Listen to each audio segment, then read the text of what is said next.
And I'm going to start off by telling you a lot of nice things about my brother and his wife. There's a picture of him if it's still up on the screen. Yeah, it is. That's my brother and his wife. He's the oldest brother I had. And I'm going to say a lot of nice things about him, but I want you to know they were not perfect. After all, they did cheer for the Dallas Cowboys. Oh. Now, I promise you, my brother was raised right. He was raised a Redskins fan. But on June 19, 1976, he married Pam and converted. Now, that's some kind of love right there. That's some kind of love. My brother and his wife lived in Floyd. And on August 21st of 2015, my brother led a group of several motorcycles from Floyd to Henry County to attend a church service at a biker church. I don't like to call it a bike. It's a Christian church that bikers happen to go to. But for the context of the story, it's a biker church. My brother was going to church service on a Friday night. He led this group over. The same night that he went from Floyd to Henry County to attend this church service, called Trash Ministry. Stands for Totally Redeemed, Anointed Servants of the Most High. Very provocative way to introduce the gospel to people. Why do you call your ministry trash? And the door is swung wide open when that happens. The same night that he was making the trip from Floyd, I was making the trip from Boone's Mill to Henry County as well. That night I was volunteering at a high school football game. On that night, I would find that I was not more than 2 miles away from where my brother was at church. I didn't know he was there, and he didn't know I was there.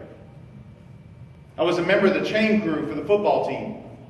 I was working the sideline, keeping track of downs, first down, second down.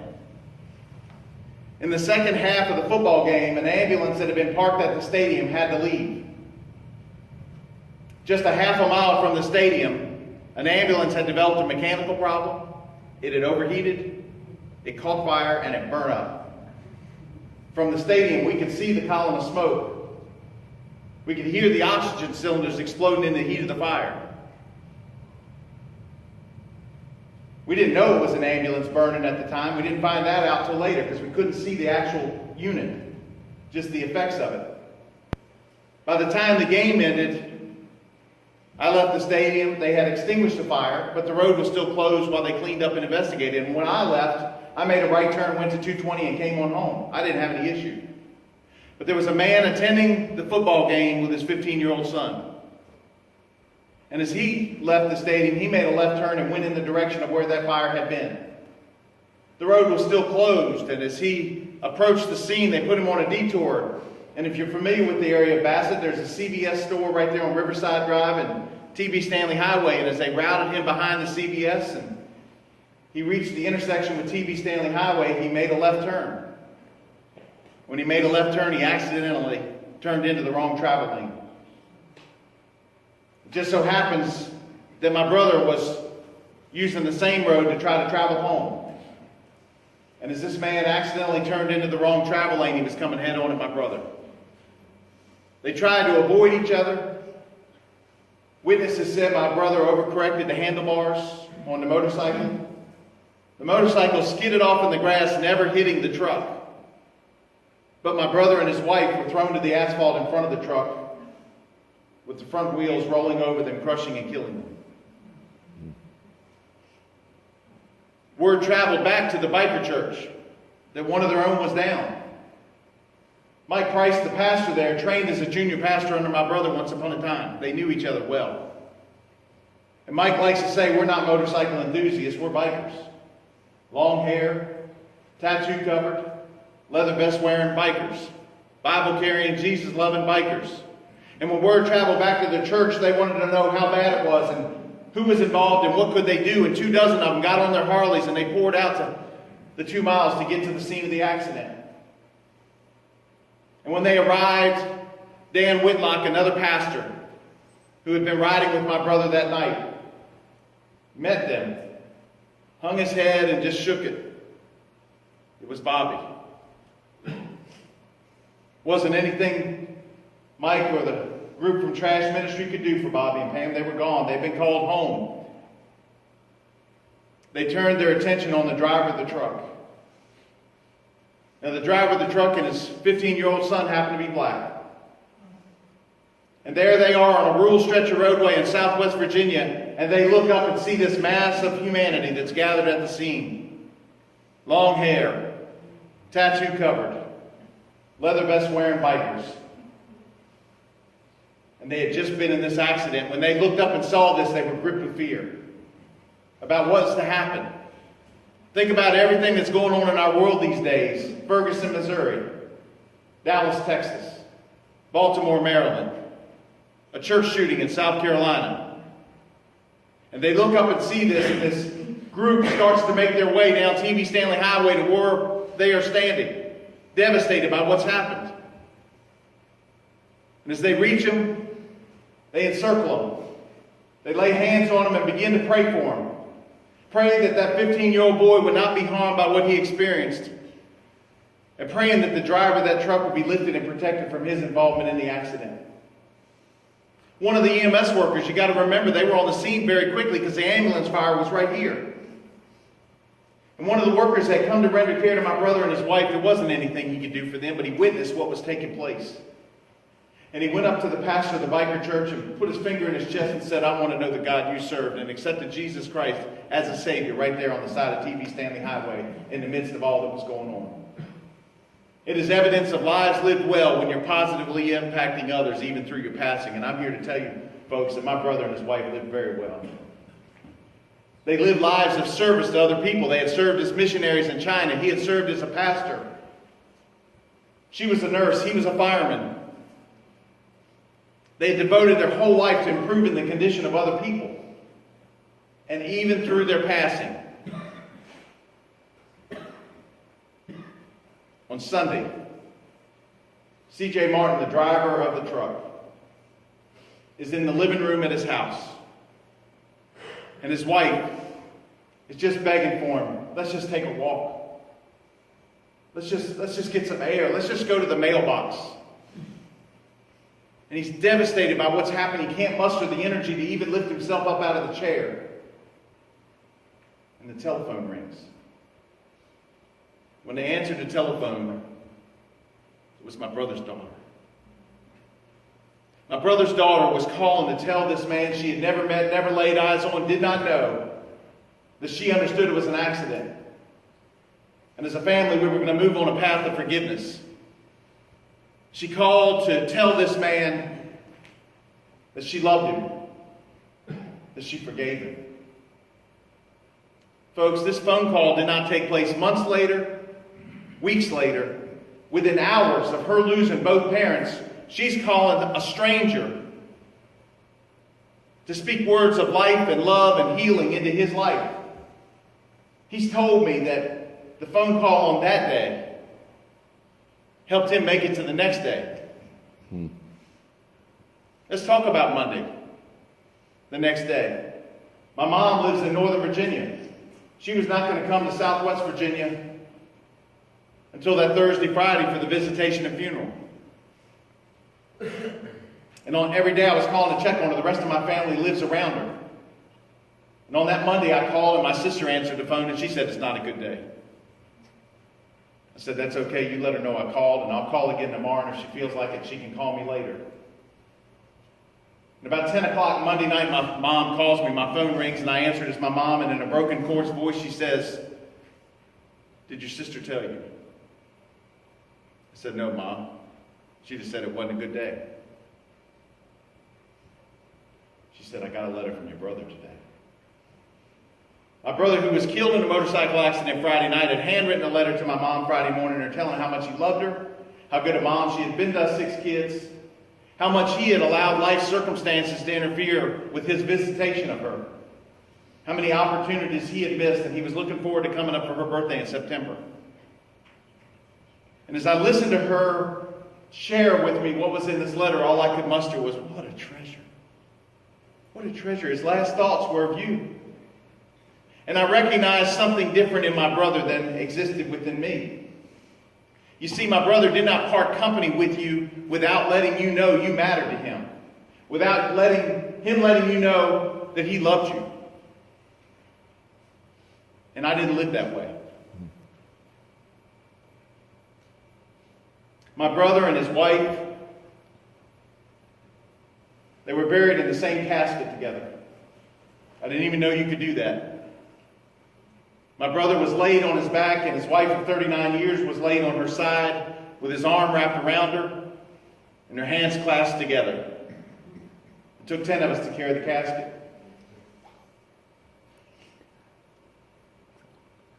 As we went to the graveside, Floyd County, where they live, decided to pay my brother a final tribute and dispatching a final call in his honor. It's a tradition that some departments still carry out to this day, and I have a recording of that I'm going to play for you.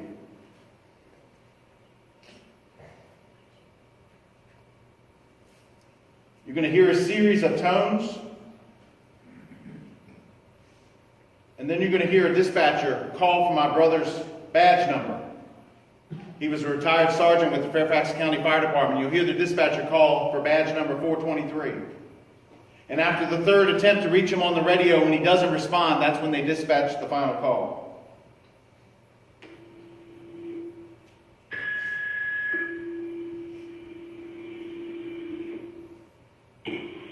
Floyd County to Fairfax County, badge number 423. Floyd County to Fairfax County, badge number 423. Floyd County to Fairfax County, badge number 423. Attention all units and stations from Floyd County. It is with deep regret that we announce the passing of retired Fairfax County Fire Department Sergeant and retired Floyd County ES1, Bobby Clark. The tone has been dropped from his last alarm. May the sun shine upon his path, may the wind always be at his back, and may the Lord hold him in the palm of his hand till we meet again. Floyd County clear, 1332. I got to meet that dispatcher about 2 weeks ago. Special. As the service concluded there at the graveside, our family retreated back to share stories and console and comfort one another. But you see, the folks from Trash Ministry, they wanted to go back to the scene that night, 1 week after the accident, and place a couple roadside markers to remember my brother and his wife. And they went there to pray for our family. But you see, they did not go alone. Because a detail I haven't shared with you to this point, my brother was a pastor, I mentioned that. The man that was driving the truck is also a pastor. From the front door of his church, you can see the football stadium that we had been at that night. You can see the scene of the ambulance fire. In fact, you can see the scene of the accident. And not only did the folks from Trash Ministry show up, but the folks from his church showed up. Think about that image in your mind for just a minute. All that's going on in our world right now. And these folks came together. The state trooper that investigated the accident was so moved by what took place that night, he showed up off duty to be part of this vigil. They went there to pray for our family and to pray for his family. They went there to pray for him and his church and his ministry. They went there to pray for the community. But it did not end in prayer. You see, the folks from Trash Ministry prepared food and gave money to C.J. Martin and his family to help us sustain him in the days and weeks after the accident. Folks, that's love in action. We are called to pray. It's very important to have a strong prayer life, but if you don't follow it up with action, that's love in action.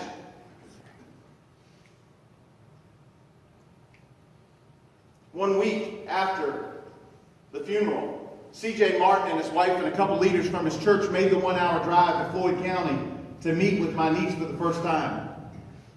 They wanted to go and meet her and allow this healing process to continue.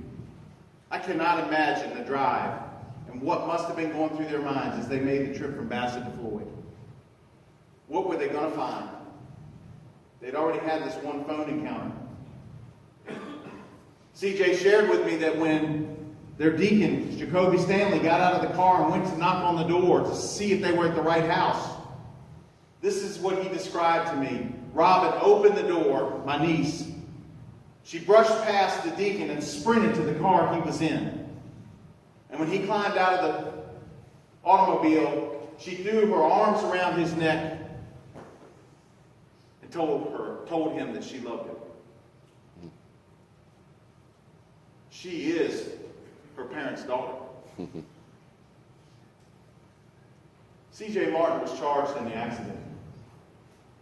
Our society said he had to be held accountable for what he did.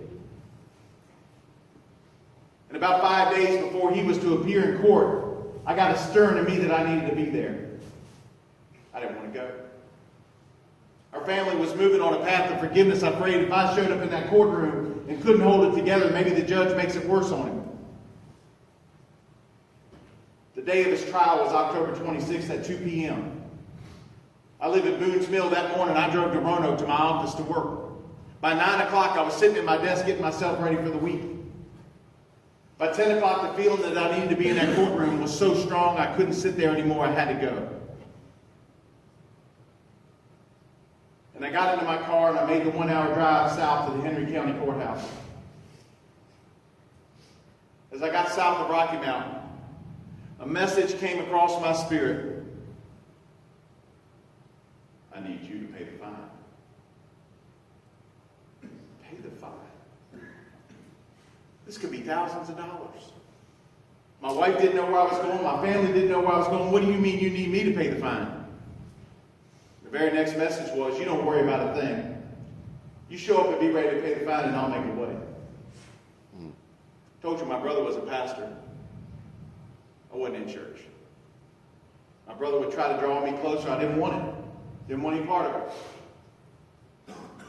I got to the courthouse. I was about 2 hours early. I walked inside. I grabbed a seat about 4 rows back from the front. I tried to reconcile with what just happened. And what was I going to do about it? And as I sat there, I thought, okay, we're going to watch this thing play out. Whatever happens, I'm going to go to the clerk. I'll write a check. And I'll use my drive home to figure out how to explain to my wife what I've done. We don't have a habit of spending thousands of dollars without talking it over with one another. And as I sat there about 45 minutes into my wait, a third message came. I need you to tell the state trooper who you are and why you're here.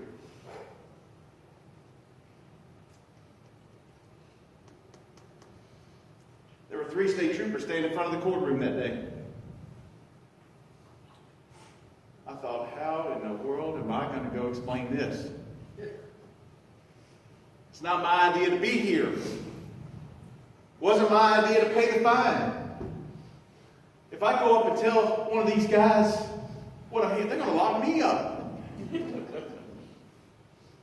And it took a few minutes to muster the courage, and I got out of my seat and I went and stood against the wall a few feet away from where they were talking. And I eavesdropped on their conversation, trying to figure out which one investigated. When I finally figured it out, I walked up to him and I said, "Sir, my name is J.T. Clark. I'm the brother-in-law of the 2 that were killed. I wasn't subpoenaed to be here. I wasn't invited. I don't have a role. But I came to pay the fine." And the look on Trooper Bird's face, I'm not sure, but maybe he thought I was from a different planet. He turned and he picked up his investigation folder and he walked me back over to where I've been seated. He sat down next to me, he leaned into me and he said, "And what did you just say to me?" I said, "I came to pay the fine." He said, "I've been doing this 37 years. I've never heard anything like this in my entire career." And he opened up that folder and he proceeded to walk me through the investigation. He shared with me his written report. He showed me the accident scene photographs. And he gave me an explanation of everything that he found that night. He said, when I showed this evidence to the Commonwealth's attorney was considering vehicular manslaughter charges against Mr. Martin. And I gasped. Trooper Bird said, "I hadn't talked this over with your family, but every family I've ever encountered always wants more penalty, not less." He said, "But I was moved to push back against the Commonwealth's attorney. I told him, not here, not in this case. And instead of being charged with vehicular manslaughter, he was charged with reckless driving." That's a big difference. Big difference. Then he told me about the passing of his 24-year-old son a few years ago in a motor vehicle crash. And how devastated he had been in that situation. And as he got up and he walked away from me, shaking his head, "And you came to pay a man's fine?" What I did not know in that moment, because we still had about a half hour, 40 minutes to wait, was Trooper Byrd had gone to talk to the Commonwealth's attorney and the defense attorney about what had just happened. This is a conversation that we had.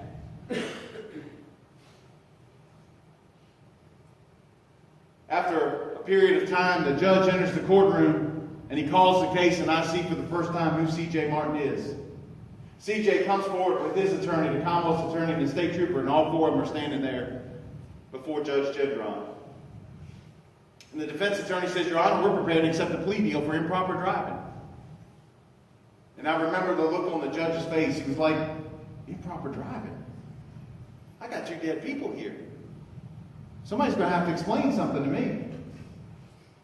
And he swears us in, and he asks the trooper to give an account. Well, I left out a key point here, because when the case was called and they all came forward, before the defense attorney told him that they were prepared to accept this plea deal, Trooper Byrd looked over his left shoulder, pointed a finger in my direction, and said, "You're a part of this now too, you better come on up here." I was shaking in my shoes. And I went and stood next to him. And then the defense attorney said what he said, and the judge said, "Somebody's going to have to explain something to me." And he swears us in, and he asked Trooper Byrd to give an account.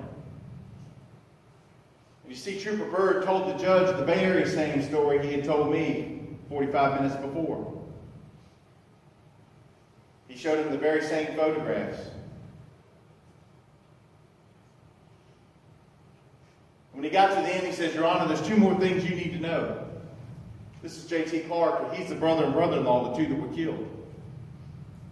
And he intends to pay any fine you impose in this case." When C.J. Martin heard that, he cried out in the courtroom, "Oh my Jesus. Oh my Jesus." And he started bawling. And what I found out months later was when he entered the courtroom that day, he saw Trooper Byrd sitting next to me. He saw us talking. And when he heard Trooper Byrd call for me to come forward, he just knew that I was going to be a witness against him. And when he heard what I was there to do, he could not contain it. The judge looked at me, turned his head, and said, "What in the world would you do that for?" Now I got to say something. "Well, Your Honor, our family's moving on a path of forgiveness toward Mr. Martin. Frankly, actions speak louder than words. If my being here paying his fine helps him to accept and receive that forgiveness so that he can do what he's called to do, enjoy the rest of his life, enjoy his wife and son, Your Honor, that's what I'm here to do. We love Mr. Martin." The judge picks up a piece of paper. He says, "A few minutes ago, I'm trying to figure out how I can accept the charge of improper driving. And now I'm writing on this piece of paper that the fine is $5. Think back to the second message I got in the car driving down there. You don't worry about a thing. You show up and be ready to pay the fine, and I'll make a way. God was not asking me to check my bank account. Come on. God didn't want to see how big a check I could write. God was checking my obedience. Will you do what I'm asking you to do? And if you do this, the impact that's going to be felt from this for generations to come." When the case was adjudicated, I walked over to C.J. Martin. He and I grabbed each other up in a bear hug, and nobody moved in that courtroom. I don't know how long we stood there. The only thing moving were the tears that were flowing down people's faces. And as we went to pay the clerk this fine, C.J. stopped me in this connecting corridor, and he grabbed my hand, and he put his other hand on my shoulder, and he asked me how my mom was doing. And C.J. asked me how Robin was doing. Then he invited me to his church. I haven't been to church in years. First church I'm going to go to is C.J. Martin's church. The man that was driving the truck. And there's a whole lot of story that spills out of this. But love wins. Amen. Love wins. My first visit there was powerful, but my second visit there was even more powerful because my mom was with me the second week that I went. And at the end of his service, CJ stood at the altar and he said, in the days and weeks after this accident, the enemy was coming at me hard. I didn't deserve to live. I didn't deserve a ministry. I didn't belong in the pulpit. And every time I would be pushed toward an edge, the Clark family or trash ministry would pull me back. It's as if God used Clark ministry and the trash ministry and Clark family to reach down, lift me up, and save my life. And when he finished speaking those words, his 86-year-old mother stood up on this side of the church, and my 78-year-old mother stood up on this side, and they met in the middle, and they hugged one another. And they spoke words. We have no idea what they said, but you could see it in their face. Some months later, CJ asked me that, "Did you see what your mother did for me that day?" I said, "No, CJ, I missed it." He said, "After the service had concluded, your mother came up to me, and she showed me a mother's love. This woman who had every right to never want to see me again, never want to talk to me, never want to hear from me, came up to me and took my face in her hands. And she wanted me to know that she loved me. She wanted me to know she forgave me. She wanted me to know that she wanted my life to go on and not be wrecked by the circumstance." CJ is now one of her sons. On August 27th of last year, I was ordained as a minister at CJ Martin's church. Amen. That day that my mom was in the church, CJ asked me, "Brother Clark, is there anything you'd like to say?" And I took the microphone from him and I stood at the altar in front of all those that were gathered. And I said, "I've been a lukewarm Christian at best. You probably have to heat me up to get to lukewarm." My whole life. From now on, all that changes. From this day forward, here am I. Send me. And if you stand on God's altar and you proclaim that in front of witnesses, you better hang on. Because nothing's been the same since. My wife and I have this ministry known as My Brother's Crossing. And we have vowed and committed that we will go where He says go. We will speak what He says speak. I didn't used to live this way. And as incredible as this testimony may seem, it never happens without the testimony that my wife has. If there's something you're harboring in your heart this morning, leave it here. Maybe it's an ought with a family member. Somebody that did something wrong to you a long time ago. Maybe it's something a coworker did last week. Maybe it's something another driver did on your way here to church this morning. Don't carry it out of here today.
If any of y'all happen to have an encounter, run into a state trooper named Dickie Bird, let him know I love him. Let him know he's my hero.